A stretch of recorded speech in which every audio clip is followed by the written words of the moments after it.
പഴയങ്ങാടിയിൽ വൻ തീപിടുത്തം, ലക്ഷങ്ങളുടെ നാശനഷ്ടം.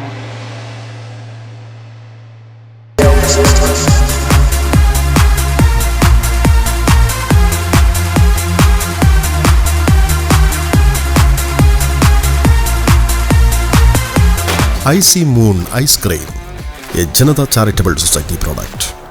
പഴയങ്ങാടി ബസ് സ്റ്റാൻഡിന് മുന്നിൽ പ്രവർത്തിക്കുന്ന എസ് സൂപ്പർ മാർക്കറ്റിൻ്റെ കെട്ടിടത്തിലാണ് തീപിടുത്തമുണ്ടായത്.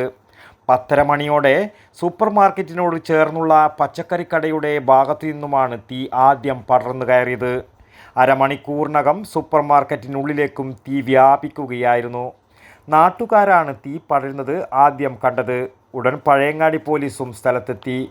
തളിപ്പറമ്പിൽ നിന്നും പയ്യന്നൂരിൽ നിന്നുമായി എത്തിയ അഗ്നിശമന സേനാ വിഭാഗവും ഫയർ ആൻഡ് റെസ്ക്യൂ ടീമും നാട്ടുകാരും പോലീസും ചേർന്ന് ഏറെ പണിപ്പെട്ടാണ് 12:30 മണിയോടെ തീയണച്ചത്. തീപിടുത്തമുണ്ടായതറിഞ്ഞ് വൻ ജനക്കൂട്ടമാണ് സംഭവ സ്ഥലത്തെത്തിയത്. പഴയങ്ങാടിയിലെ ഷിഹാബുദ്ദീൻ്റെ ഉടമസ്ഥതയിലുള്ളതാണ് സൂപ്പർ മാർക്കറ്റിൻ്റെ മുൻഭാഗത്തെ മുറികൾ, ഇവിടെ പ്രവർത്തിക്കുന്ന ബേക്കറി, സമീപത്തെ കനറ ബാങ്കിൻ്റെ ബോർഡുകൾ എല്ലാം കത്തി നശിച്ചു. ജനങ്ങളെ ഏറ്റവും ഭയപ്പാടിലാക്കിയത് മീറ്ററുകൾക്കപ്പുറം തന്നെ പെട്രോൾ പമ്പ് സ്ഥിതി ചെയ്യുന്നുണ്ട്. തീ നിയന്ത്രണ വിധേയമാക്കിയതിനാൽ വൻ ദുരന്തമൊഴിവായി. മുകളിൽ കനറ ബാങ്കും മുൻഭാഗത്ത് തന്നെ ATM കൗണ്ടറും പ്രവർത്തിക്കുന്നുണ്ട്. വിവരമറിഞ്ഞ് M Bijin MLA, Ezhome panchayat president P Govindan എന്നിവർ തീയണക്കാനും ശ്രമദാനത്തിലും സജീവമായി.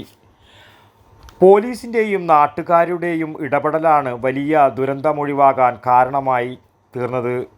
വടക്കൻ വാർത്തകൾക്ക് വേണ്ടി പഴയങ്ങാടിയിൽ നിന്നും T Babu, Pazhayangadi.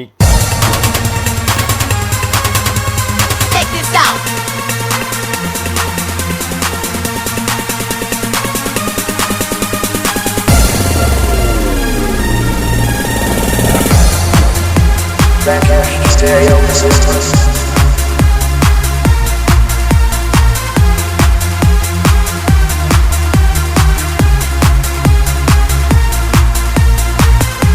IC Moon ice cream, A Janata charitable society product.